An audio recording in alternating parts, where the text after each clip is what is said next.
Political science বলেছিলাম, তো screen দেখা যাচ্ছে তো?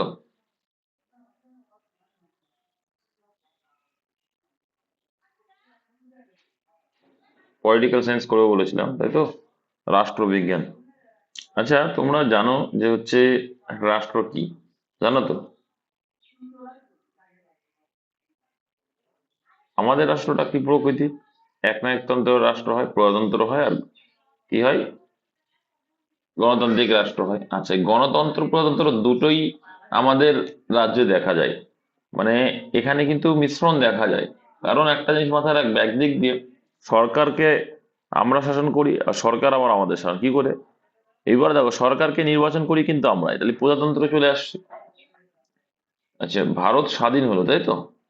তোমরা জানো যে ভারত স্বাধীন হলো কবে? 1947 সালে 15ই আগস্ট। Very good. এবার এর আগের কিছু কাহিনী আছে যে ভারত স্বাধীন হওয়ার আগে যে ভারতের তারা সংবিধান দরকার হবে, তাই না? ভারতের তারা সংবিধান দরকার হবে। সেই সংবিধানের ধারণা কিন্তু একজন দিয়েছিলেন। সংবিধানের ধারণা তাহলে কে দিয়েছিলেন? 1 নম্বর পয়েন্ট, এম সংবিধানের ধারণা দিয়েছিল M N Roy, M N Manabendranath রায়। আচ্ছা, এটা কত সালে দিয়েছিলেন?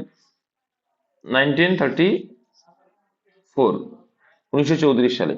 আর যে বললো যে B N Rao, Benegal Narsing Rao, যেটা এটা হচ্ছে B N Roy। B N Roy কি উপদেষ্টা ছিলেন, অ্যাডভাইজার? ইনি কি ছিলেন? ইনি ছিলেন অ্যাডভাইজার। ঠিক আছে, সংবিধানের উপদেষ্টা যাকে বলা হয়। তাহলে এটা খেয়াল রাখতে হবে, পরীক্ষায় এই দুটো কোশ্চেন আসে। এবার সংবিধান কি হবে না হবে, একটা কমিটি গঠন করা হলো। ঠিক আছে, টোটাল 7টা কমিটি গঠন করা হয়েছিল। আর সংবিধানের জনক, ভারতীয় সংবিধানের জনক কাকে বলা হয়, বা সর্বশেষ বা কে ছিলেন জনক? B R doctor B R Ambedkar. Doctor B R Ambedkar কিন্তু ছিলেন এর জনক, বা ফাদার অফ দ্য কনস্টিটিউশন বলা হয়ে থাকে। তাই তো স্টিয়ারিং কমিটির সভাপতি বলা হয়ে থাকে। এবার এখানে একটা, বা ড্রাফটিং কমিটির সভাপতি যদি বলে, হ্যাঁ,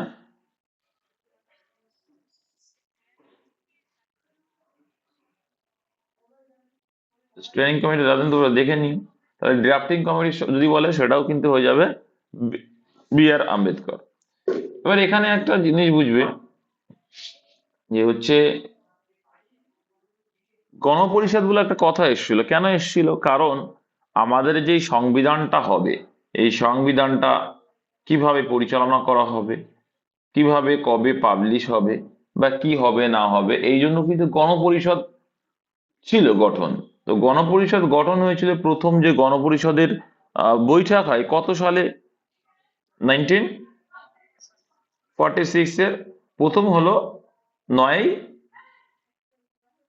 9 ডিসেম্বর। আর এই 9 ডিসেম্বরে যে অধিবেশনটা হলো গণপরিষদের প্রথম অধিবেশন, এই অধিবেশনে সভাপতিত্ব করার কথা ছিল কার? ডক্টর রাজেন্দ্র প্রসাদের। বাট ডক্টর রাজেন্দ্র প্রসাদ উনি কিন্তু অসুস্থ হয়ে পড়েছিলেন। অসুস্থ হয়ে পড়ার কারণে সেখানে কিন্তু একটা তো সভাপতি করতে হবে, না হলে একটা মিটিং হয় না বা অধিবেশন হয় না। তো সভাপতি কে হয়েছিল? সভাপতি রাখা হয়েছিল কাকে? সচ্চিদানন্দ সিনহা। সচ্চিদানন্দ সচ্চিদানন্দ সিনহা। কারণ সিনহাকে কেন রাখা হলো, সিনহা বাবুকে? কারণ ফ্রান্সের নীতি অনুযায়ী, কোন নীতি অনুযায়ী? ফ্রান্সের নীতি অনুযায়ী ভারত এটা গ্রহণ করেছিল যে সব থেকে, এই যে সভা রয়েছে, বয়োজ্যেষ্ঠ যিনি থাকবেন তাকে আমরা সভাপতি হিসাবে নেব। তাহলে সেখানে দেখা গেল সব থেকে বয়স্ক মাল ছিল, মানে সব থেকে বয়স্ক ব্যক্তি ছিলেন 82 এর একজন। তিনি ছিলেন কে? সচ্চিদানন্দ সিনহা। সো দ্যাটস ওয়াই তাকে কি করা হয়েছিল? সচ্চিদানন্দ সিনহাকে কি করা হয়েছিল? অধিবেশনের, মানে 9 আগস্টের যে গণপরিষদের প্রথম অধিবেশন হয়, তার সভাপতি হয়েছিল। স্থায়ী নয় কিন্তু, ইনি হচ্ছে অস্থায়ী সভাপতি। ঠিক আছে। এইবার দেখো, 11 ডিসেম্বর, আবার কোন ডিসেম্বর এলো? 11 ডিসেম্বরে গিয়ে আবার সেকেন্ড অধিবেশন হলো। আবার 13তে গিয়ে কিন্তু আবার থার্ড অধিবেশন হলো। ঠিক আছে, এইগুলো সভাপতি কিন্তু সব এবার কি করছে? সেখান থেকে কিন্তু স্থায়ী সভাপতি যিনি ডক্টর রাজেন্দ্র প্রসাদ কিন্তু এবার তাহলে এখানে কোশ্চেন আসে যে গণপরিষদের অস্থায়ী সভাপতি কে ছিলেন, অ্যান্সার হবে সত্যেন্দ্র সিনহা। আর যদি বলে গণপরিষদের প্রথম আহ স্থায়ী সভাপতি কে ছিলেন, সেটা হবে ডক্টর রাজেন্দ্র প্রসাদ। আর যদি বলে গণপরিষদের প্রথম সভাপতি মানে প্রথম অধিবেশনের সভাপতি কে ছিলেন, তখন কিন্তু সত্যেন্দ্র সিনহা। অ্যান্সার হয়ে গেল। এতগুলো ফ্যাক্ট তোমরা জানতে পারলে। এবার তোমরা জানবে কি, যে এই যে গণপরিষদ হলো, এই গণপরিষদে সংবিধান কবে গ্রহণ করা হলো, very very important. Acceptance day কবে, কখন গ্রহণ করা হলো, আর ফাংশনাল ডে কবে, ঠিক আছে? তাহলে দেখো, গ্রহণ করা হলো, এটা পরীক্ষায় আসে, গ্রহণ করা হলো কিন্তু স্বাধীনতা তো হয়ে গেল 1949 সালের 26 November. Very very important, very very important question একটা। 1949 সালের 26 নভেম্বর কিন্তু ভারতীয় সংবিধানকে গ্রহণ করা হলো গণপরিষদ কর্তৃক। আর গ্রহণ হলো, এবার কি কার্যকর, ফাংশনেবল হলো কবে, কার্যকর করা হলো 1950 সালের 26 জানুয়ারি। ঠিক আছে, 1950 সালের 26 জানুয়ারি। এই জন্য কিন্তু মাথায় রাখতে হবে সংবিধান ডে কি, সংবিধান ডে পালন করা হয় কবে,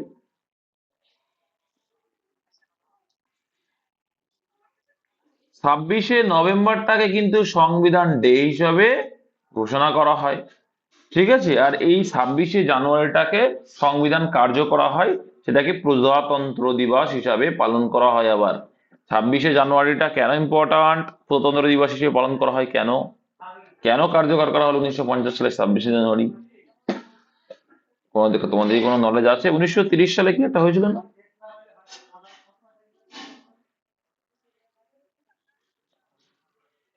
আচ্ছা, 1930 সালে প্রথম ভারত, পরাধীন ভারতে কিন্তু প্রথম স্বাধীনতা দিবস পালন করা হয়েছিল আন্দামান নিকোবর দ্বীপপুঞ্জের ওখানে, প্রথম কিন্তু পতাকা তুলেছিল।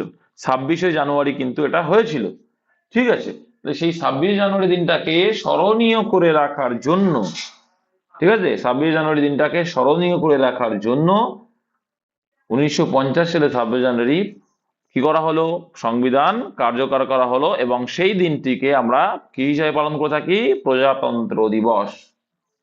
তাহলে এবার প্রজাতন্ত্র দিবস কততম ছিল, ৭৫তম না ৭৬তম? ৭৩তম। তাহলে এই প্রজাতন্ত্র দিবসে কে প্রধান অতিথি ছিল বলো? আমি বলবো না, পরীক্ষা আসবে এটা, আমি দিয়েছিলাম। প্রধান অতিথি এবার কে ছিল? একদম ম্যাক্রন, ম্যাক্রন, ম্যাক্রন বাবু। উনি কোথাকার? ফ্রান্সের ছিলেন।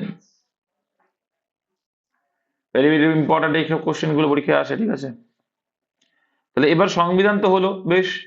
সংবিধান কয় প্রকার হয়, সংবিধান কয় প্রকার হয়? 2 প্রকার।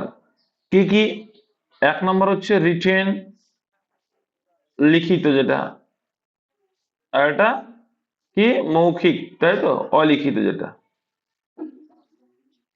ঠিক আছে, মৌখিক যেটা থাকে বা ইন্টা যেটা থাকে বলে, তাহলে রিটেন লিখিত, আর আনরিটেন নাকি অলিখিত, যাই হোক, তাহলে অলিখিত একটা ছিল আর একটা লিখিত ছিল। আচ্ছা, লিখিত অলিখিত বিষয়টা কি? এবার দেখো, লিখিত মানে কি, হাতে লেখা, আর অলিখিত মানে কি, যেটা সবাই জানে, সেই বিষয়টা নিয়ে অলিখিত আছে, ইন্টারনেট ব্যবস্থার মাধ্যমে তুমি দেখতে পারো যদিও। তো লিখিত যে সংবিধান রয়েছে, বলছে ভারতের সব থেকে বৃহত্তম লিখিত সংবিধান রয়েছে, মানে এত পরিমাণ লিখেছে। আর এর ক্যালিওগ্রাফার ছিল, ক্যালিওগ্রাফার বোঝো, ক্যালিওগ্রাফার মানে যে হাতে লেখা ভালো ভালো লিখতে জানে, তাই তো? তাহলে ক্যালিগ্রাফার কে ছিলেন, ক্যালিগ্রাফার কে ছিলেন? দেখো খেলা, বলবো না, না পারলে বলো।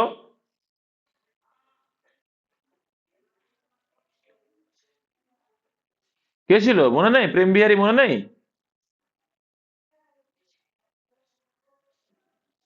এই হয়তো বললে শিখলে হবে, জানতে হবে প্রেম বিহারী ছিলেন, ঠিক আছে? যাই হোক, ওটা গেল। সংবিধান লিখিত অলিখিত তো বললাম, তাহলে ভারতীয় সংবিধান পেলাম কি, ভারতীয় সংবিধান হলো লিখিত। পরীক্ষা এখান থেকে একটা কোশ্চেন আছে, বৃহত্তম অলিখিত সংবিধান কোথায়?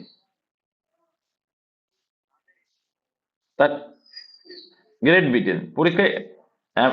আমেরিকা না, গ্রেট ব্রিটেনে কিন্তু অলিখিত সংবিধান, এটা কিন্তু পরীক্ষায় আসে। গ্রেট ব্রিটেন বা ব্রিটেন বা ব্রিটিশ যুক্তরাজ্য, পরীক্ষায় কিন্তু এগুলো আসে, ইউ হ্যাভ টু মনে রাখতে হবে।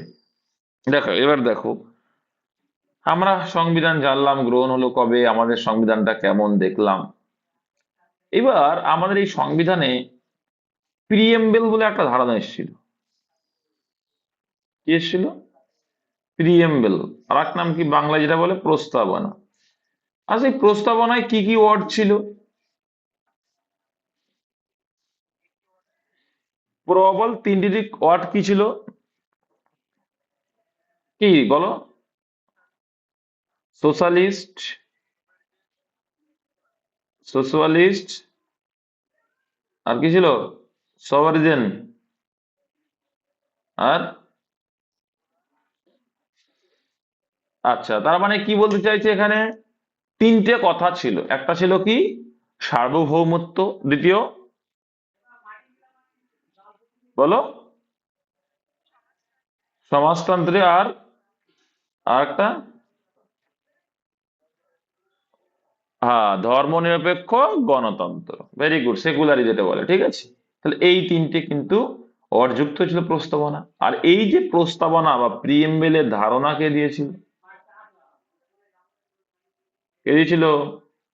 পণ্ডিত জওহরলাল নেহেরু কিন্তু দিয়েছিলেন এইটা ধারণা, ঠিক আছে। এবার আসি আমরা, যখন সংবিধান হলো, একটা ভারতের তো সংবিধান হলো, এটা সর্বে সর্বা দরকার। তার জন্য একজন রাষ্ট্রপতি নিয়োগ হলো, প্রেসিডেন্ট। কে ছিল প্রথম president? Doctor Rajendra Prasad. Doctor Rajendra Prasad ছিলেন। আচ্ছা, প্রথম প্রধানমন্ত্রী কে ছিলেন? পিএম কে ছিলেন? পণ্ডিত জওহরলাল নেহেরু ছিলেন, বেশ। তাহলে প্রথম উপপ্রধানমন্ত্রী ছিলেন, এখানে ভাইস ভিপি ছিলেন, এই প্রথমবারই ছিলেন, তাহলে সর্দার বল্লভভাই প্যাটেল। আচ্ছা, তোমাদের বলি যে ভারতের প্রথম আহ আচ্ছা, হয়ে গেল না, প্রধানমন্ত্রী বলে ফেলেছি, রাষ্ট্রপতি বলে ফেলেছি, উপরাষ্ট্রপতি কে ছিল? ডক্টর এস রাধাকৃষ্ণন বা সর্বপল্লী রাধাকৃষ্ণন কিন্তু ছিলেন। তাহলে এইটা মোটামুটি একটু জানতে হবে, হ্যাঁ। ওগুলো যেখানে আছে সেগুলো জেনে নেব। এবার আর একটা বিষয় জানতে হবে, যে আমরা এই গল্পটা শুনেছি যে আমাদের ভারতীয় সংবিধান নাকি ধার করা। ধার করা বলতে এদিক দিয়ে ওদিক দিয়ে করে নিয়ে মিক্স করা একটা সংবিধান বলছে। তাহলে মিক্স করা সংবিধান কেন বলে? দেখো, ভারতে একটা অধিকার আছে, মৌলিক অধিকার। কি আছে? ফান্ডামেন্টাল রাইটস, মৌলিক অধিকার, তাই না? আচ্ছা, বা হচ্ছে সুপ্রিম কোর্ট আছে, বিচার ব্যবস্থা, জুডিশিয়াল সিস্টেম যেটা, বিচার ব্যবস্থা, জুডিশিয়াল সিস্টেম। তাহলে এই যে ফান্ডামেন্টাল রাইট মানে মৌলিক কি অধিকার, বা হচ্ছে বিচার ব্যবস্থা, কোন দেশ থেকে নেওয়া হলো? দেখা গেল ইউএসএ, আমেরিকা যুক্তরাষ্ট্র থেকে নেওয়া। আবার দেখা গেল ভারতের দুটো কক্ষ আছে। কি আছে? দুটো কক্ষ। একটা হচ্ছে কি লোকসভা, নিম্নকক্ষ যেটা, আর একটা হচ্ছে উচ্চ কক্ষ, যেটা রাজ্যসভা। এটাকে কি বলে? Parliamentary system. ভারতে রয়েছে যে পার্লামেন্টারি সিস্টেম, সেই পার্লামেন্টারি সিস্টেম, শাসন ব্যবস্থা, শাসন ব্যবস্থা দেখা যাচ্ছে কোথা থেকে নেওয়া? ব্রিটেনদের কাছ থেকে, ব্রিটিশ থেকে ধার করা। আবার আমরা শুনেছি বা জেনেছি বা পড়েছি যে ভারতকে একাধিকবার সংশোধন করা হয়েছে। সে ধারাটা কত বলছে? আছে নাকি 368 নম্বর ধারায়। তাহলে ভারতকে প্রথম সংশোধন করা হলো 1951 সালে, এটা আমরা জানি। তো প্রথম যখন সংবিধান সংশোধন করা হলো, তো সংবিধান যে সংশোধন হচ্ছে, তারও কিন্তু কোন দেশের থেকে কপি করলাম তার একটা নির্দেশ পাওয়া গেছে। তাহলে কোন দেশ থেকে কপি করা হয়েছিল? সাউথ আফ্রিকা থেকে, দক্ষিণ আফ্রিকা বা সাউথ আফ্রিকা থেকে কিন্তু নেওয়া হলো। আচ্ছা, আমরা শুনেছি যে কি রাষ্ট্রপতি শাসন হওয়ার দরকার, পশ্চিমবঙ্গে এই অবস্থা চলছে, এই অবস্থা চলছে, বা একাধিকবার ভারতে অনেকবার রাষ্ট্রপতি শাসন চলেছে, ঠিক আছে। বা হচ্ছে ন্যাশনাল এমার্জেন্সি 3বার হয়েছে, আর্থিক জরুরি অবস্থা এখনো পর্যন্ত হয়নি। তো এই যে জরুরি অবস্থা শুনছি, ন্যাশনাল এমার্জেন্সি, এই যে ন্যাশনাল এমার্জেন্সি গুলো হলো, তো এই ন্যাশনাল এমার্জেন্সিও আসছি পরে 3টে ধারা নিয়ে পরে। তো এই ন্যাশনাল এমার্জেন্সিও কিন্তু আমরা ধারণা পেয়েছি। সেই ধারণাটা কোন দেশ থেকে পেলাম? জার্মানি। পরীক্ষায় আসে এটা। ঠিক আছে, তাহলে এইগুলো একটু টুকটাক জানতে হবে যে কোন দেশ থেকে, এগুলো চার্ট করে দেবো তোমরা, তাহলে কোন দেশ থেকে কই কি ধার করা হয়েছিল এটা কিন্তু তোমরা চার্ট করে লিখে আমাকে কেউ একজন পাঠাবে। আমি এগুলো বলছি, লেখা শুরু করো। আমি কিন্তু চাইবো ভাই, কোনো একজন তো পাঠাতেই হবে, নাহলে কিন্তু সেকেন্ড টাইম আমি এইভাবে ক্লাস করাবো না। ঠিক আছে, আচ্ছা চলে আসো। এবার চলে আসো পরীক্ষায় যে সমস্ত ইম্পর্টেন্ট আর্টিকেল গুলো বা কোশ্চেন গুলো আসে, জানতে হবে। 1 নম্বর আর্টিকেল কি বলছে, 1 থেকে 4 পর্যন্ত কি আছে এখানে? মাইক্রোফোনটা কে অফ করনি, অন রেখেছো please, I am requesting you. এখানে আছে কি, union and its territory. Union and its territory, তার মানে কি? ইউনিয়ন অ্যান্ড ইটস টেরিটরি মানে রাজ্য এবং কেন্দ্রর যে গঠন, সেই বিষয়টা রয়েছে। তার মানে কি? আচ্ছা, আমাদের 28টি রাজ্য আছে বর্তমানে। কটা রাজ্য আছে? 28টি রাজ্য। আর ইউনিয়ন টেরিটরি কটা আছে? 8টি। 28টি রাজ্যের নাম আর রাজধানীর নাম মুখস্থ করবে, যারা নতুন, যা করা নেই করে নেবে, পরীক্ষায় আসে। আর 8টি কেন্দ্রশাসিত অঞ্চল, সেই 8টি কেন্দ্রশাসিত অঞ্চলের নাম জানতে হবে। ফার্স্ট কে আছে একটা বলো। ইউনিয়ন টেরিটরি 8টা তো আছে, 8টার নাম বলতে হবে। বলো 1 নম্বর কি বলো? তাহলে আন্দামান নিকোবর, আন্দামান আর নিকোবর। 2 নম্বরে কি বলছো? ডিএলআই, দিল্লি। 3 নম্বরে কি আসছে?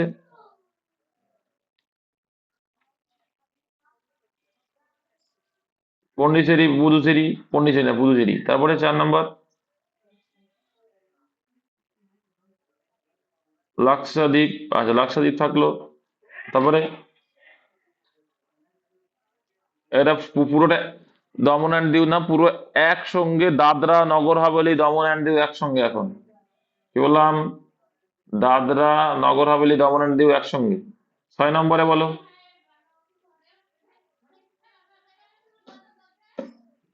কি? সিলেট হচ্ছে রাজধানী ওকে গো, JNK। এন্ড 7 নম্বরে কি আসলো? লাদাখ এলো। তাহলে বাদ গেল কোনটা? বাদ গেল কোনটা? বাদ গেল কোনটা? তাহলে আর একটা হচ্ছে চণ্ডীগড়। চণ্ডীগড়। তাহলে এই 8টা কিন্তু তোমাদের ইউনিয়ন টেরিটরি আছে। এর ভিতরে একদম নবীন ইউনিয়ন টেরিটরি কোনটা? একদম নবীন লাদাখ হলো। তাহলে লাদাখ কবে হয়েছে? নবীন তো বললে, কবে হয়েছে?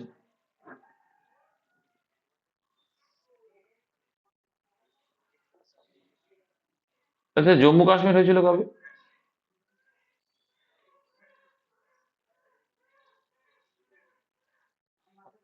আচ্ছা, তাহলে জম্মু কাশ্মীর আগে কি হিসাবে ছিল?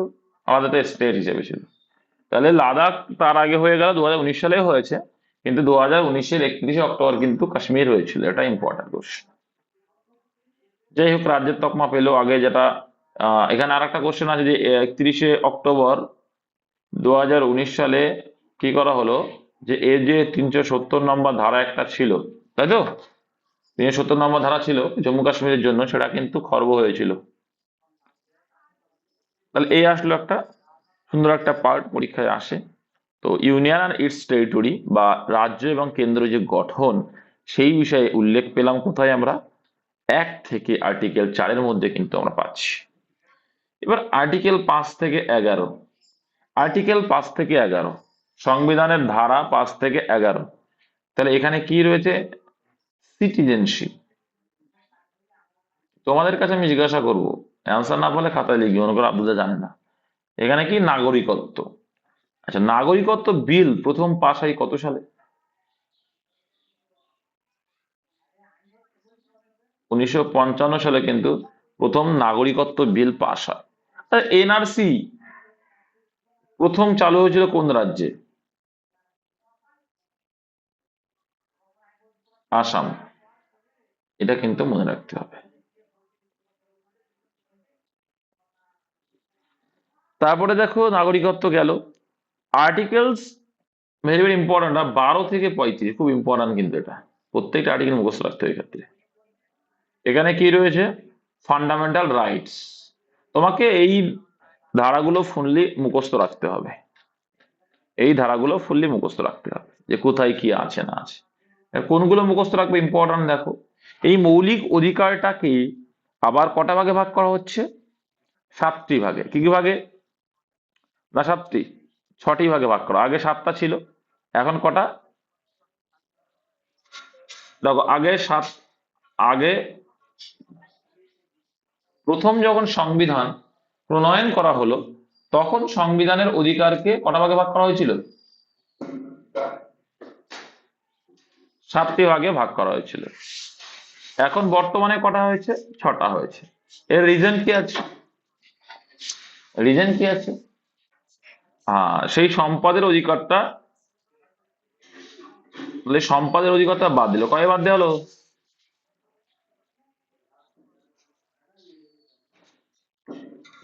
তাহলে কি 1978 সালে 44তম সংবিধান সংশোধনের মাধ্যমে এই সম্পত্তির অধিকারটাকে বাদ দেওয়া হলো। আর সেটা এখন কি অধিকার আছে? আইনি অধিকার। কত নম্বর ধারাতে বর্তমানে আছে এটা? 300A নম্বর ধারাতে বর্তমানে সম্পত্তি অধিকার আছে। আগে কত নম্বর ধারাতে ছিল?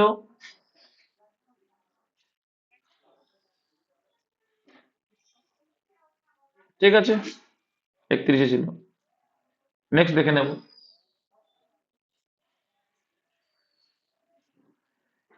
এইবার দেখো, এই যে অধিকার বললাম 7টা ছিল, তাহলে বর্তমানে 6টা আছে। তাহলে 6টা কি কি আছে এবার জানতে। সেটা বলছে 14 থেকে 18 পর্যন্ত ধারাতে রয়েছে কিসের অধিকার? সাম্যের অধিকার, right to equality. Right to equality. Right to equality রয়েছে কত নম্বর ধারাতে? মানে সাম্যের অধিকার বাংলায় 14 থেকে 18 রয়েছে। ভেরি ভেরি ইম্পর্টেন্ট, পরীক্ষা আসবে। 19 থেকে 22 নম্বর ধারাতে কি রয়েছে? রাইট টু কি রয়েছে? স্বাধীনতার অধিকার। তাহলে রাইট টু ফ্রিডম, স্বাধীনতার অধিকার রয়েছে। Very good. তারপর দেখো 23 থেকে 24-এ কি রয়েছে? 23 আর 24-এ শোষণের বিরুদ্ধে অধিকার, রাইট অ্যাগেনস্ট এক্সপোলিয়েশন। কি? Right against এক্সপোলিয়েশন। এক্সপ্লোশন না কিন্তু, এক্সপ্লোশন মানে কিন্তু আবার বিস্ফোরক। এক্সপোলিয়েশন, এক্সপোলিয়েশন মানে কিন্তু শোষণ। তাহলে শোষণের বিরুদ্ধে অধিকার পেলাম।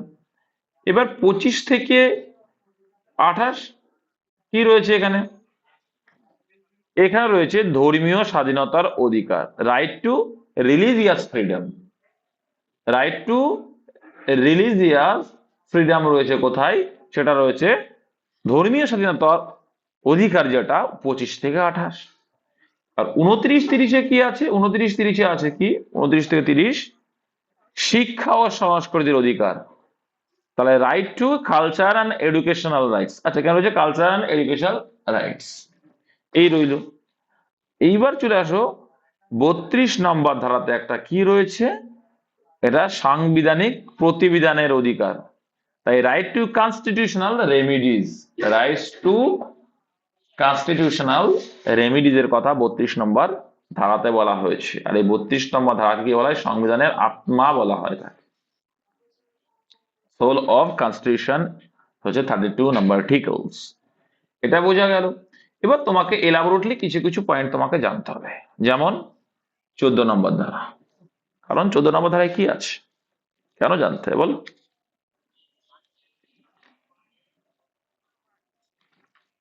তাহলে বলছে ইকুয়ালিটি বিফোর ল, ইংলিশে যেটা বলে ইকুয়ালিটি বিফোর ল, মানে আইনের চোখে সবাই সমান। ঠিক আছে, এটা 14 নম্বর ধারায় আছে। আচ্ছা, 15 নম্বর ধারায় কি আছে? 15 নম্বর ধারায় আছে তোমরা যেটা বাসে বা, হ্যাঁ, বৈষম্যমূলক আচরণ করা যাবে না। আর তাই 16 নম্বর ধারাতে কি আছে?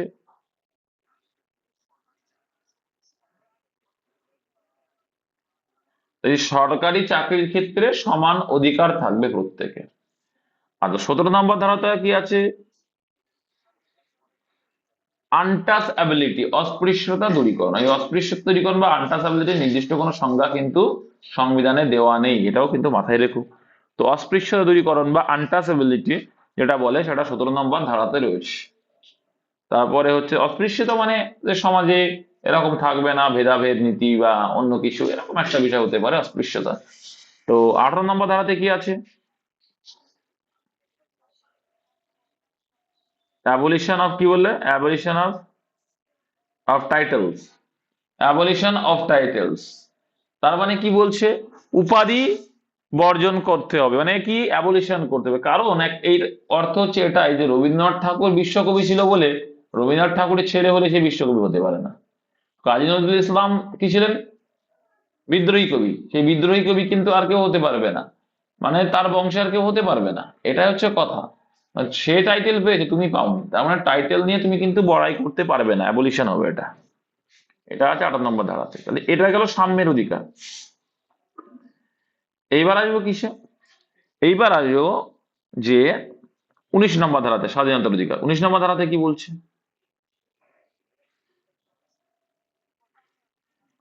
বাক স্বাধীনতার অধিকার। এই যে রিপোর্টাররা কথা বলছে, তাই না, বা তুমি গিয়ে কোনো একটা কিছু তুমি জানতে চাইতে পারো, এই দেখুন বাক স্বাধীনতার অধিকার রয়েছে, কথা বলার অধিকার রয়েছে। তুমি ভারতের যে কোনো প্রান্তে গিয়ে আর কথা বলতেই পারবে, সেটা হচ্ছে 19 নম্বর ধারাতে। 20 নম্বর ধারাতে কি আছে?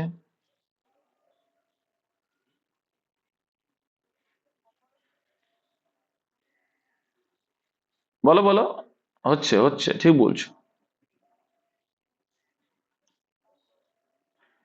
একই এক একই অপরাধীকে এক অপরাধের জন্য বারে বারে শাস্তি দেওয়া যাবে না, এটা আর্টিকেল 20-তে রয়েছে। ক্লিয়ার? 21 নম্বর ধারাতে কি আছে?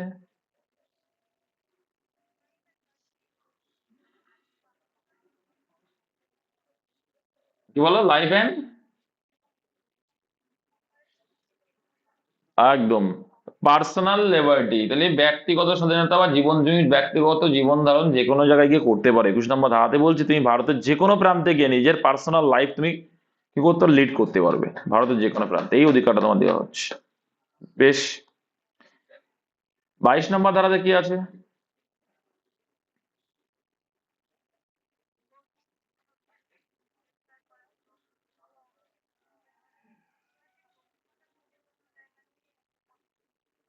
22 নম্বর ধারাতে বলছে কি 24 ঘন্টার মধ্যে অপরাধীকে কি ডিস্ট্রিক্ট যে জজ থাকে তার সামনে, ম্যাজিস্ট্রেটের সামনে কিন্তু হাজির করতে হবে। আর ব্যক্তি তোর চাইছে তার যে গ্রেপ্তার করলে তার কারণ জানাতে হবে। আচ্ছা, 25 নম্বর ধারা, সরি 23 নম্বর, 23 আর 24-এ কি রয়েছে? বেগার, বেগার খাটানো যাবে না। এই বেগার খাটানো বিষয়টা কি বলতো, আগে হতো দাস ব্যবস্থা ছিল না, মানুষকে নিয়ে বেগার খাটাতো, দাস দাস হিসেবে রাখতো, সেটা। আর 24 নম্বর ধারাতে কি আছে? যে 14 বছরের,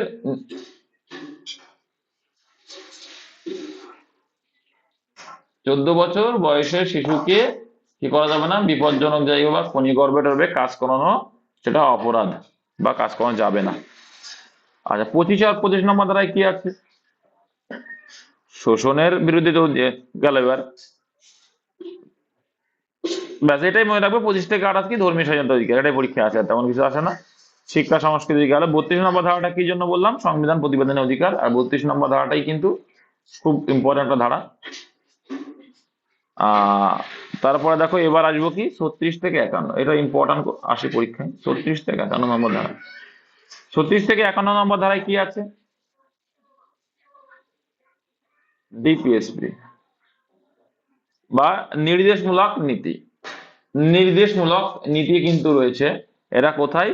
36 থেকে 51 নম্বর ধারা। আচ্ছা, এই যে ডিপিএসপি বা নির্দেশমূলক নীতি কোন দেশ থেকে গ্রহণ করা হয়েছে? এটা কিন্তু আয়ারল্যান্ড থেকে গ্রহণ করা হয়েছে। তাহলে এটাও মাথায় রেখে, ডিপিএসপি গ্রহণ করা হয়েছে কত নম্বর থেকে কত নম্বর ধারায় কি আছে। আর কিছু ইম্পর্টেন্ট ধারা বলে দিই ডিপিএসপির। প্রথম মনে রাখবে 39 এর এ, ভেরি ভেরি ইম্পর্টেন্ট। 39 এর এতে কি রয়েছে? 39 এর রয়েছে কি লিগাল হেল্প। কি রয়েছে? লিগাল হেল্প মানে কি? আইনি সহায়তা। তুমি আইনি সহায়তা নিতেই পারো, কোনো কিছু হলে তুমি আইনি সহায়তা নিতেই পারো। এটা 19 এর এ নাম্বার ধারণায় রয়েছে। আর একটা পরীক্ষা আছে 40 নম্বর ধারায়। কি আছে 40 নম্বর ধারায়? কি আছে? গ্রাম পঞ্চায়েতের গঠন। গ্রাম পঞ্চায়েতের গঠন। আচ্ছা, 44 নম্বর ধারণায় কি আছে? পরীক্ষা আসে একদম very good, union civil code, UCC. UCC union civil code. UCC বা সিভিল কোড রয়েছে কিন্তু ইউনিয়নে। Very good. 46 নম্বর ধারাটা ইম্পর্টেন্ট, যেগুলো ইম্পর্টেন্ট আমি বলেছি। কি আছে? আচ্ছা, শিক্ষা ও কর্মের সংরক্ষণ। তাহলে reservation in education and jobs. শিক্ষা ও কর্মে সংরক্ষণ মানে যারা এসসি এসটি ওবিসি যে সংরক্ষণ, সেটা কিন্তু রয়েছে কি 46 নম্বর ধারা, রিজার্ভেশন ইন এডুকেশন অফ। আরে ভাই, মাইক্রোফোনটা অফ রেখে কোনো কিছু তাড়াও, এটা কি? আচ্ছা, 48 এর ই, এটা ইম্পর্টেন্ট। 48 এর ই কি জন্য ইম্পর্টেন্ট? 48 এতে কি রয়েছে? এনভায়রনমেন্টের সম্বন্ধে বলা আছে। কি? এনভায়রনমেন্ট বা পরিবেশ সম্পর্কে কিন্তু এখানে বলা হয়েছে, বা বন্যপ্রাণী সংরক্ষণের বিষয়ে কিন্তু এখানে আছে 48 এর এতে। আচ্ছা, 50 নম্বর ধারাতে কি রয়েছে? 50 নম্বর ধারাতে রয়েছে ভেরি ভেরি ইম্পর্টেন্ট, বলো। Separation of judiciary and executive. বিচার ব্যবস্থা এবং শাসন ব্যবস্থার যে সেপারেশন মানে আলাদা আলাদা ভাগ রয়েছে, সেটা আছে 50 নম্বর ধারায়, বিচার ব্যবস্থা। আরটা আছে 51 নম্বর ধারা। এটা কি আছে 51 নম্বর ধারাতে? ইন্টারন্যাশনাল এটা আন্তর্জাতিক শান্তি এবং নিরাপত্তা প্রদান। আন্তর্জাতিক শান্তি ও নিরাপত্তা ভেরি ভেরি ইম্পর্টেন্ট। এটা কিন্তু পরীক্ষা আসে যে আন্তর্জাতিক ইন্টারন্যাশনাল পিস অ্যান্ড সিকিউরিটি বা আন্তর্জাতিক শান্তি ও নিরাপত্তা ব্যবস্থা কত নম্বর ধারাতে বলা থাকতে পারে? এটা হচ্ছে 51 নম্বর ধারা, নির্দেশমূলক নীতি রয়েছে। ওকে, এবার আসবে কি দেখো, ভেরি ভেরি ইম্পর্টেন্ট একটা কোশ্চেন রয়েছে। আমরা জানি যে ফান্ডামেন্টাল রাইট পড়লাম, এর ফান্ডামেন্টাল ডিউটিজ মানে কর্তব্য। ফান্ডামেন্টাল ডিউটিজ আছে আমাদের। ভারতে যখন সংবিধান রচনা করা হলো তখন ফান্ডামেন্টাল ডিউটিজ কটা ছিল? 11টা ছিল। বর্তমানে কটা? 10টা। আচ্ছা, 11 থেকে 10টা হয়েছে, তাহলে একটা কোন একটা যেটা এখন নেই বলো? কোনটা বলো?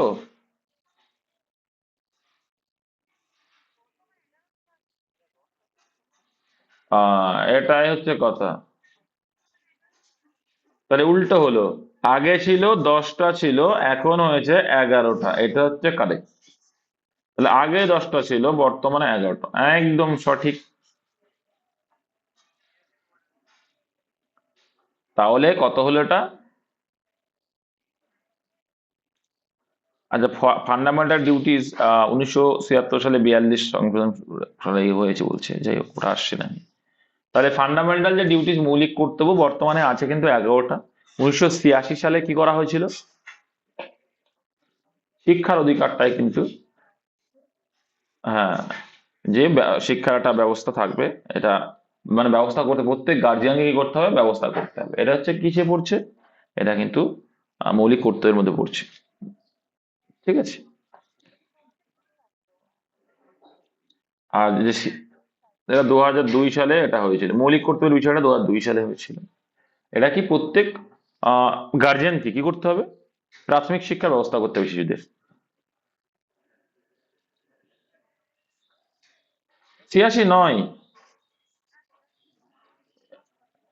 তাই তো বললাম। আচ্ছা, 2002 সালে হয়েছে মানে কত দাম সেটা দেখো, ব্যাস। আচ্ছা, আর্টিকেল 52 দেখো কি আছে। 51 এ তে পেলাম কি পরীক্ষা আসলো? 51 এ সেটা পেলাম কি? ফান্ডামেন্টাল ডিউটি বা মৌলিক কর্তব্য। আর এবার 52তম ধারায় কি আছে? তাহলে 52তম ধারণায় রয়েছে রাষ্ট্রপতির কথা বলা হয়েছে, মানে কি প্রত্যেকটা, মানে আমাদের যে দেশ আছে দেশের একজন সর্বেসর্বা রাষ্ট্রপতি বা প্রথম নাগরিক হিসেবে থাকবেন রাষ্ট্রপতি। আচ্ছা, 53 নম্বর ধারাতে কি আছে? 53-তে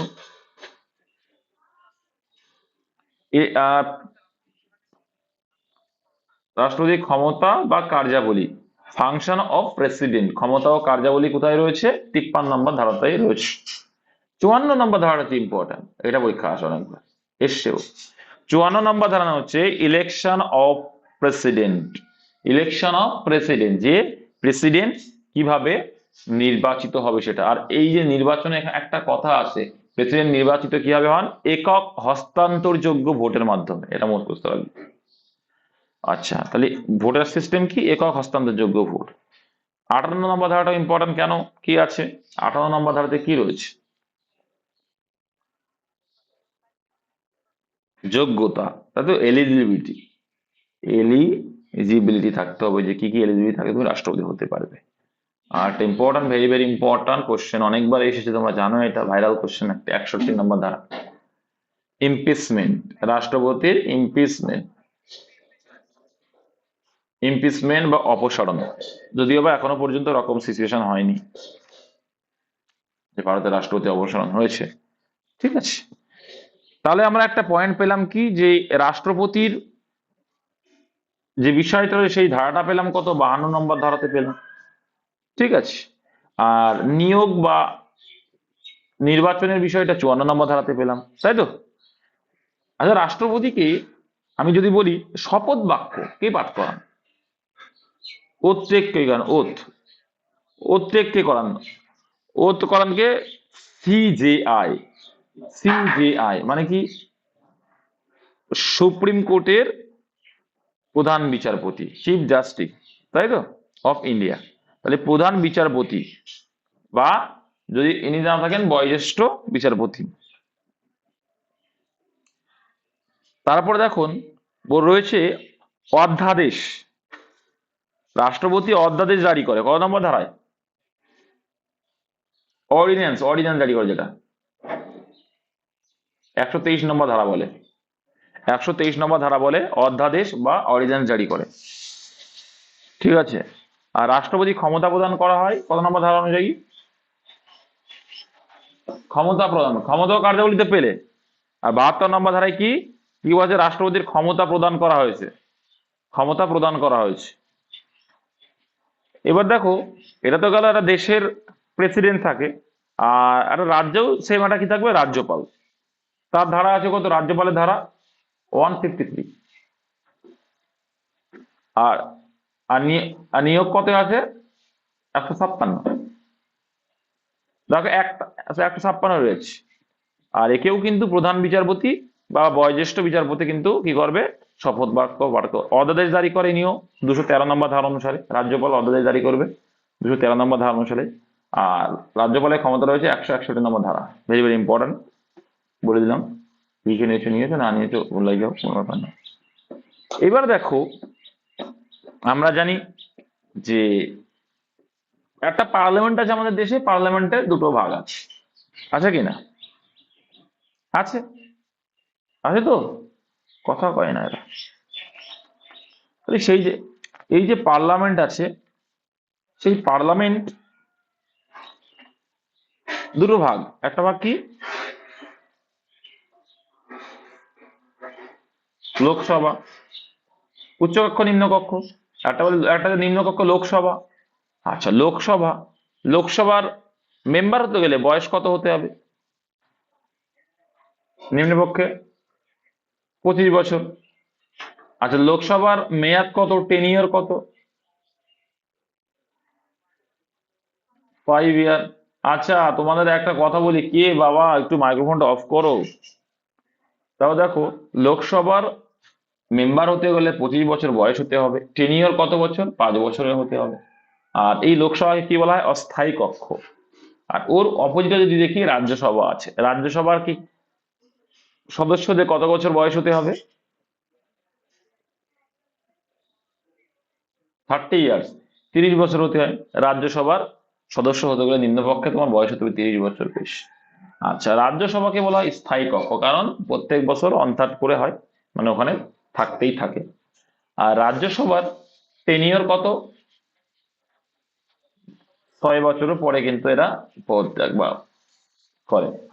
আচ্ছা, তাহলে এই লোকসভা রাজ্যসভাও গেল। এবার আমাদের একটা একটা রাজ্য আছে, রাজ্যে দেখো একটা আছে বিধানসভা আর একটা বিধান পরিষদ। এটা ইম্পর্টেন্ট। একটা কি বিধানসভা আর বিধান পরিষদ, ঠিক আছে। স্টেট লেজিসলেটিভ কাউন্সিল একটা, যেটা বলে কি বিধান পরিষদ। আর একটা হচ্ছে স্টেট লেজিসলেটিভ অ্যাসেম্বলি, মানে বিধান সভা। আচ্ছা, বিধান পরিষদ কথাটা শুনেছো। আর বর্তমানে কটি রাজ্যে আছে বিধান পরিষদ? ভারতে এখন নেই, ভারতে 1969 পর্যন্ত লাস্ট ছিল, 1969 পর্যন্ত লাস্ট ছিল। সরি, পশ্চিমবঙ্গে ওয়েস্ট বেঙ্গল বিধান পরিষদে ছিল 1969 পর্যন্ত ছিল, তারপর আর নেই। আচ্ছা, বিধান পরিষদ বর্তমানে 6টি রাজ্যে আছে। এখান থেকে কিন্তু কোশ্চেন আসে, কোন কোন রাজ্যে? 6টি রাজ্যে কিন্তু বিধান পরিষদ আছে, পরীক্ষায় আসে। 1 নম্বর কি? ইউপি, উত্তরপ্রদেশ। 2 নম্বর কি? বিহার। 3 নম্বর কি? মহারাষ্ট্র। দেখো আমি উপর থেকে নিচে নামছি, ঠিক আছে, উপর থেকে নিচে নামছি। তারপরে 4 নম্বরে কি? কর্ণাটকা। তারপরে 5 নম্বরে কি? বলো বলো। আরে অন্ধ্রপ্রদেশ, এপি। 6 নম্বরে তেলেঙ্গানা, তেলেঙ্গানা। তাহলে এই হলো 6টি রাজ্য দ্বারা। তাহলে আমরা বলতে পারি যে কোন রাজ্যে বিধান পরিষদ নেই, পরীক্ষায় যদি আসে। তাহলে আমরা এই 6টা মুখস্থ রাখলেই হয়ে যাবে। এই 6টার বাইরে যে কটা রাজ্য সে কটা নেই। প্রত্যেকটা মুখস্থ করার দরকার নেই এই রাজ্যে নেই এই রাজ্যে নেই, বরং আমি এটা মুখস্থ রাখবো যে কটা রাজ্যে আছে। উত্তরপ্রদেশ, বিহার, মহারাষ্ট্র, কেরালা, অন্ধ্রপ্রদেশ, তেলেঙ্গানা। এরা কোনো একটা পরীক্ষা এসেছিল ডব্লিউপি। হম, আমি যা চাকরি করছি দেখ, আমি যেটা চাকরি করছি দেখ, ওয়েস্ট বেঙ্গল 1952 সালে বিধান পরিষদ গঠিত হয়। যেটা বলছিলাম যে 1969 সালে বিধান পরিষদ আউট হয়। তাহলে ওয়েস্ট বেঙ্গল বিধান পরিষদ গঠিত হয় 1952 সালে কিন্তু গঠিত হয়। আর এই বিধান পরিষদ থেকে খর্ব করা হয় কবে? 1969 সালে। কিন্তু সিএম মমতা ব্যানার্জি আবার কিন্তু ইস্যু করেছিল বিগত 2 বছর আগে মনে হয়, যে বিধান পরিষদটা চালু করা যেতে পারে, 2022 সাল।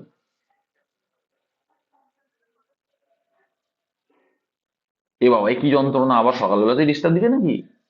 কটা কাটছে এখনো? Very good. ওয়েস্ট বেঙ্গলের ব্যাপারটা করে বললো। আচ্ছা, ওয়েস্ট বেঙ্গলে বিধান পরিষদ গঠিত হয় 1952 সালে। প্রথম বিধান পরিষদ গঠিত হয়। আর এটাকে, এই যে বিধান পরিষদ এর আওতা কিন্তু 1969 সালে, মানে 1969, যেটা 1969 সালে, সেটা কি হলো, সেই বিধান পরিষদে থেকে বিলুপ্ত হয়ে গেল। ওয়েস্ট বেঙ্গলের বিধান পরিষদ বিলুপ্ত হয়ে গেছিল 1969 সালে, এটা মাথায় রাখো। আচ্ছা বেশ, এইবার আসি যে পশ্চিমবঙ্গ থেকে লোকসভায় সদস্য করা হয়।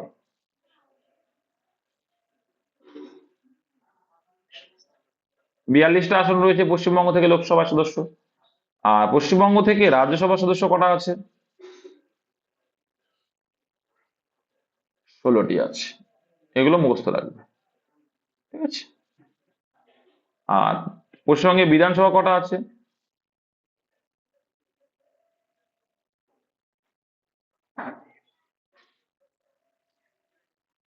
হ্যাঁ,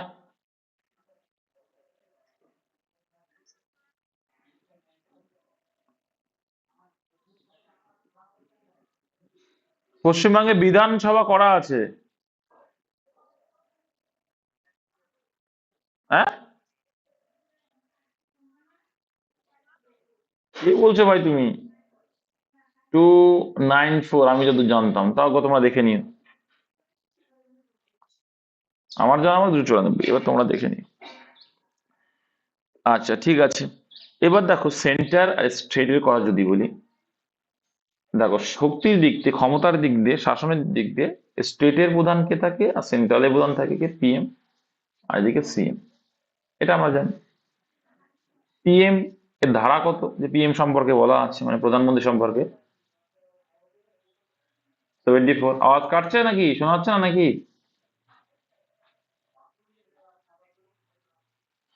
আর সিএম কত নম্বর ধারা? 163। তাই 74 নম্বর ধারা রয়েছে প্রধানমন্ত্রীর বিষয়। সিএম বা মুখ্যমন্ত্রী রয়েছে কত? 163 নম্বর ধারায়। আচ্ছা, পিএম এর নিয়োগ প্রক্রিয়া 74 পরে 75, আর সিএম এর 63 পরে 164, এইভাবে রিলেট হয়।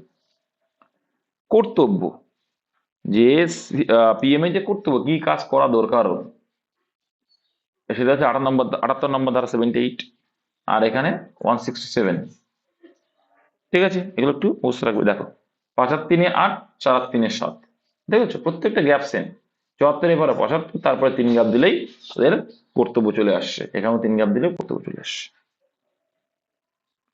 অ্যাটর্নি জেনারেল থাকবে একজন, যে আইনি প্রধান যেটা, তাই তো? এটাও কিন্তু পরীক্ষায় আসে, যে কেন্দ্রের আইনি প্রধান কে হয়? অ্যাটর্নি জেনারেল, যেটা 76 নম্বর ধারাতে আছে। অ্যাটর্নি জেনারেল ইনি কিন্তু যে কোনো কোর্টে যে কোনো সময় যেতে পারেন, যে কোনো রাজ্যে। ঠিক আছে, কেন্দ্রের ক্ষমতা, পুরো ক্ষমতা দেশের। আর সিএম এর ক্ষেত্রে, মানে রাজ্যের ক্ষেত্রে, সরি, রাজ্যের ক্ষেত্রে কে থাকে প্রধান? Advocate general of state. Advocate general, শুধু অ্যাডভোকেট বললে ভুল হবে, অ্যাডভোকেট জেনারেল অফ স্টেট, 165 নম্বর। এগুলো কিন্তু পরীক্ষা আসে, তাহলে এটা পরীক্ষা এসেছিল একবার। অ্যাডভোকেট জেনারেল অফ স্টেট 165 নম্বর ধারাতে আছে। তাহলে এইটা জানতে হবে যে রাজ্যের আইনের যে প্রধান সর্বশেষবার রয়েছে, যিনি যে কোনো জায়গায় কি করতে পারে, গিয়ে হাজির হতে পারে, যে কোনো কোর্টে হাজির হতে পারে, রাজ্যের যে কোনো কোর্টে হাজির, যদি দেওয়ানি কোর্ট বা ফৌজদারি কোর্ট, যে কোনো কোর্ট হতে পারে, হাজির হয়ে কিন্তু তিনি জিজ্ঞাসা করতে পারেন। এর রাজ্যের সরকার এর হয়ে লড়বে, আর কেন্দ্রের সরকারের হয়ে লড়বে কে? অ্যাটর্নি জেনারেল অফ ইন্ডিয়া, এটা মাথায় রাখতে হবে। ঠিক আছে, দেখো কিছু পয়েন্ট তোমাদের বলি, ইম্পর্টেন্ট আছে, বলা উচিত। আরপিএ, আরপিএ মানে কি? আরপিএ মানে কি? Representative of people act. কি রিপ্রেজেন্টেটিভ অফ পিপল অ্যাক্ট? কত সালে হয়েছিল? 1950 সালে। এটা কি রিপ্রেজেন্টেটিভ অফ পিপল অ্যাক্ট?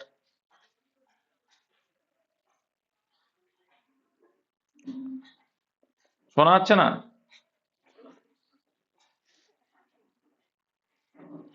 ऐसा क्यों हो रहा है? अभी सुनाई दे रहा है क्या?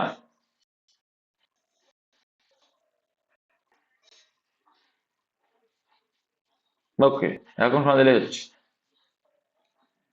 এবার আরপিএ 1950 সালে, মানে কি রিপ্রেজেন্টেটিভ অফ পিপল অ্যাক্ট চালু পাশ হয়েছিল 1950 সালে, যেখানে কি লোকসভার এসসি এসটি সংরক্ষণ এর কথা বলা হলো। ধারা রয়েছে লোকসভার এসসি এসটি সংরক্ষণের ধারা কত নম্বর আছে?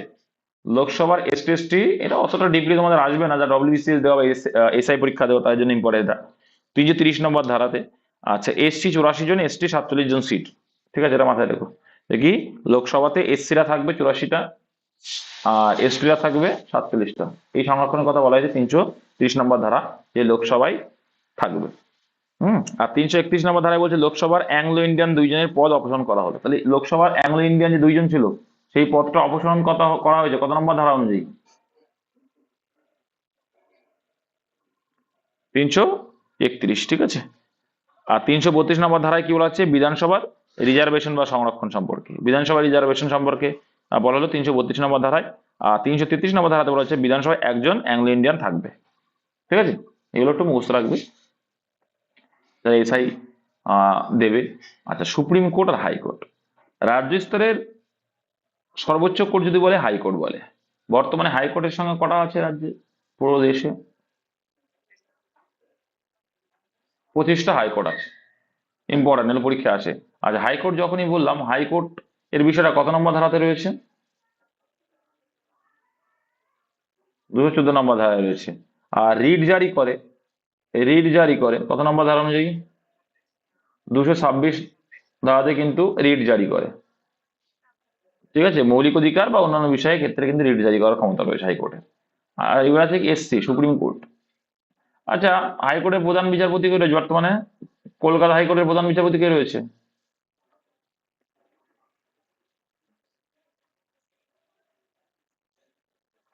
বলা একবার।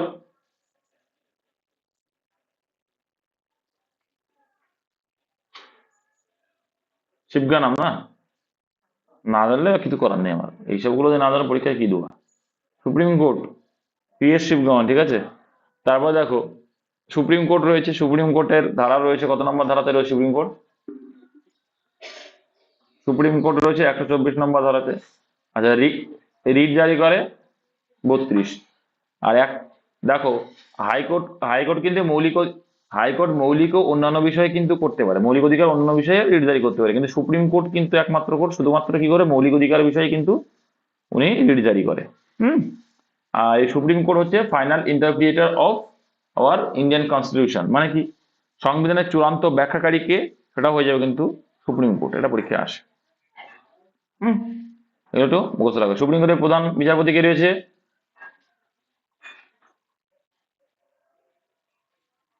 DY চন্দ্রচূড় রয়েছে, ঠিক আছে। এবার দেখো কিছু ইম্পর্টেন্ট ধারা, দেখো 64 নম্বর ধারাতে কি রয়েছে? VP ভাইস প্রেসিডেন্টের সম্পর্কে বলা আছে, তো বর্তমানে ভাইস প্রেসিডেন্ট কে আছে?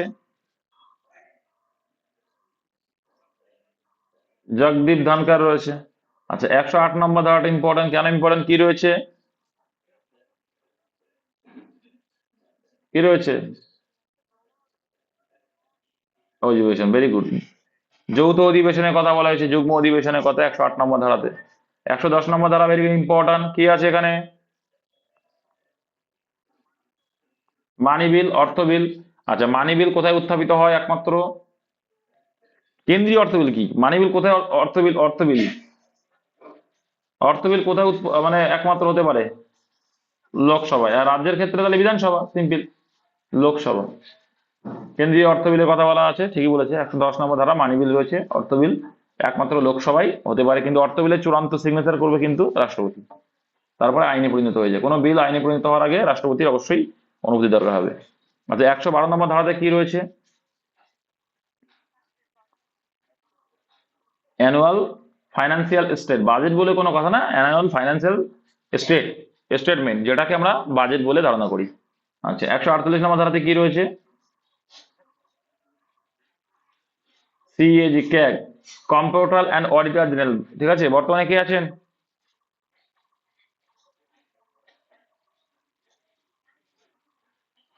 গিরিশ বাবু আছে, গিরিশ চন্দ্র মুর্মু আছেন, ঠিক আছে। আর জরুরি অবস্থা যখন তখন বলছিলাম এমার্জেন্সি, তো এমার্জেন্সি জরুরি অবস্থাটা, এমার্জেন্সি কোথা থেকে নেওয়া হয়েছে? এমার্জেন্সিটা নেওয়া হয়েছে কোথা থেকে? আচ্ছা, জার্মানি থেকে। কোথা থেকে নেওয়া হয়েছে? জার্মানি থেকে কিন্তু আমরা নিলাম জরুরি অবস্থা। জরুরি অবস্থা 3 প্রকার ভারতে, একটা আছে 352 নম্বর ধারাতে, একটা আছে 356 নম্বর ধারাতে, আর 360। 352 নম্বর ধারাতে কি রয়েছে? 352 নম্বর ধারাতে রয়েছে ন্যাশনাল এমার্জেন্সি। আচ্ছা, ন্যাশনাল এমার্জেন্সি রয়েছে, জাতীয় জরুরি অবস্থা। আর এটাকে স্টেট এমার্জেন্সি রয়েছে, স্টেট এমার্জেন্সি। আর এখানে আছে কি ফাইন্যান্সিয়াল এমার্জেন্সি বা অর্থনৈতিক জরুরি অবস্থা বা আর্থিক জরুরি অবস্থা, ঠিক আছে। এবার দেখো, এবার ন্যাশনাল এমার্জেন্সি আসবো। ন্যাশনাল এমার্জেন্সি এই যাবৎকাল ভারতে কতবার হয়েছে? 3বার হয়েছে। কতবার? 3বার হয়েছে। তাহলে প্রথম কত সালে হয়েছিল? বলো বলো। সত্যি 1962। আচ্ছা, কারণ? চায়না ইন্ডিয়া ঝামেলা। আচ্ছা, তারপর 1971 ইন্ডিয়া পাকিস্তান ঝামেলা। আর 1900 কি অভ্যন্তরীণ গোলযোগ, ডোমিসাইল যে ঝামেলা হয়েছিল, তাই তো। অভ্যন্তরীণ গোলযোগটা কি ছিল বলে দিই একটু। আমরা জানি যে ভারতে অনেক ব্যাংক ছিল বা সংস্থা ছিল, সেগুলোকে জাতীয়করণ ব্যবস্থা করলো কত সালে? 1969 সালে। এটা ঘোষণা করলো 1969 সালে। শ্রীমতী ইন্দিরা গান্ধী ঘোষণা করলো যে ন্যাশনাল প্রত্যেকটা জাতীয়করণ করতে হবে।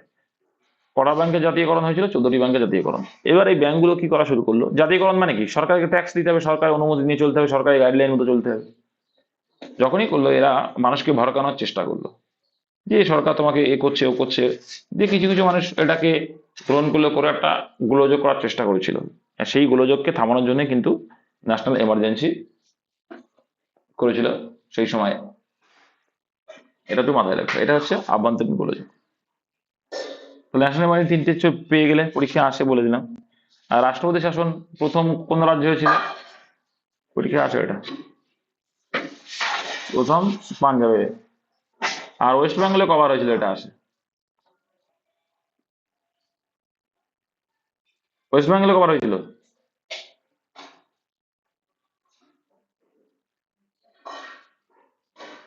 ওয়েস্ট বেঙ্গল 3বার হয়েছিল না রাষ্ট্রপতি শাসন, স্টেট এমার্জেন্সি। আর অর্থনৈতিক জরুরি অবস্থা একবারও হয়নি, ঠিক আছে, এটা মাথায় রাখবে। দেখো, এই জরুরি অবস্থা হলেও মাথায় রাখবে যে দেখো জরুরি অবস্থা মানে কি, যখন জরুরি অবস্থা হবে তখন সংবিধানে কোনো কার্যকলাপ করতে পারবে না তুমি।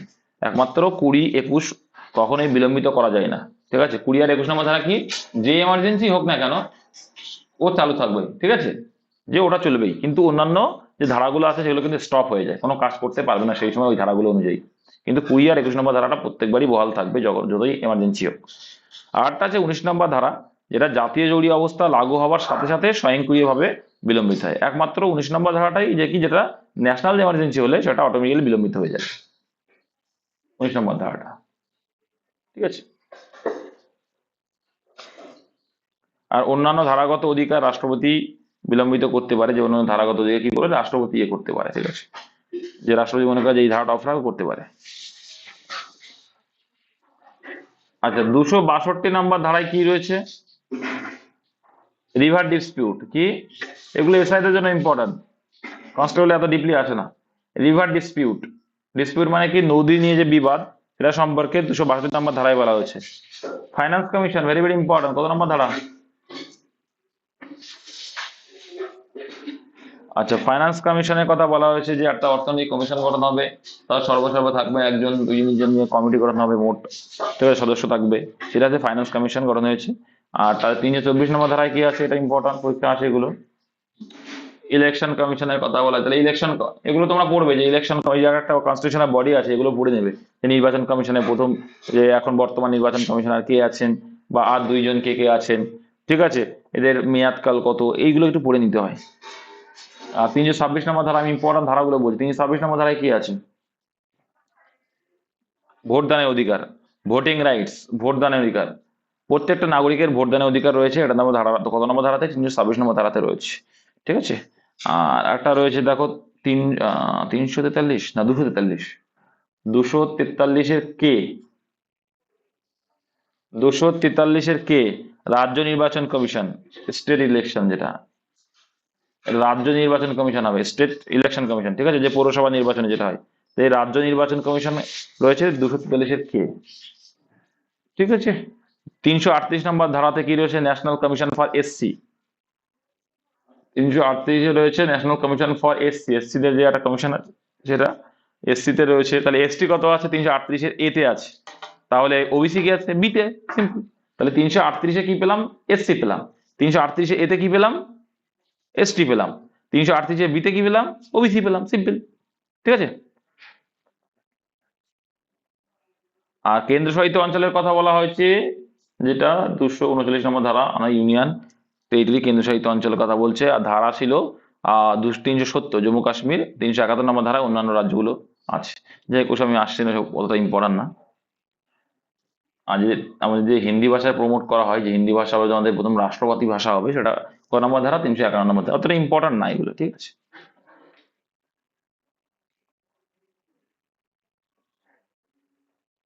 আর স্বাধীনভাবে ভারতের যে কোনো প্রান্তে ঘুরতে পারো, ক নম্বর ধারা অনুসারে,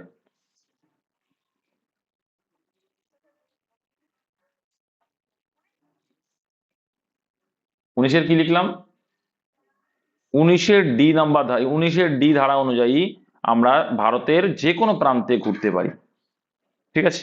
আচ্ছা, রাইট টু প্রাইভেসি পরীক্ষায় আসে, right two privacy, RP, right two privacy, কত নম্বর ধারা, 21 নম্বর ধারা।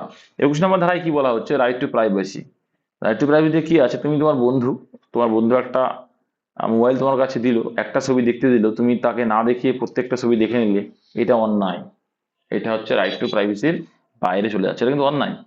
এটা যে 21 নম্বর ধারণা, যে অন্যায়টা আমরা প্রতিনিয়ত করি। আর 14 নম্বর ধারাতে বললাম কি, ইকুয়ালিটি বিফোর ল, আইনের চোখে সবাই সমান। 18 নম্বর ধারাতে কি, উপাধি ত্যাগের কথা বলা হচ্ছে, অ্যাবলিশন অফ টাইটেল, যেটা অস্পৃশ্যতা দূরীকরণ, আনটাচেবিলিটি 17 নম্বর ধারা, চাকরির ক্ষেত্রে সম্মতা 16 নম্বর ধারা, এগুলো ইম্পর্টেন্ট, ঠিক আছে, ঠিক আছে। আর 32 নম্বর ধারাকে সংবিধানের আত্মা বা সোল অফ ইন্ডিয়ান কনস্টিটিউশন কে বলেছিল? ডক্টর বি আর আম্বেদকর বলেছিল এটা, ঠিক আছে। আর বর্তমান 15তম রাষ্ট্রপতি কে রয়েছে? আর ভারতের সেকেন্ড মহিলা, ঠিক আছে, বাড়ি উড়িষ্যার ময়ূরভঞ্জ জেলার। বর্তমানে রাষ্ট্রপতির সচিব বা সেক্রেটারি কে আছেন?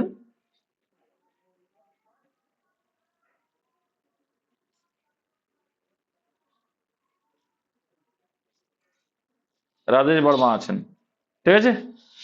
বাজেট শব্দটি কিন্তু সংবিধানে উল্লেখিত নেই। আমি একটু আগে বলছিলাম যে ফাইনাল কমিশন বলে ও আছে, যেটা বলছিলাম তোমার, যে বাজেট কমিটি বলে, ওটা বাজেট কথাটা নেই, কিন্তু ধরা হয় ওটা।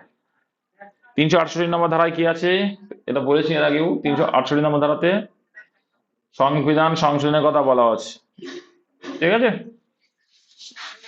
এই ছিল মোটামুটি সংবিধানের একটা সাম্যক ধারণা। আশা করি কোশ্চেন যা আসে এর মধ্যেই চলে আসে, এর বাইরে আসে না। কিছু কিছু কারেন্ট অ্যাফেয়ার্স আছে, এগুলো একটু জেনে নেবো, যেগুলো বললাম। এর বাইরে আশা করি আসবে না, ঠিক আছে। তোমায় দেখবা আসলে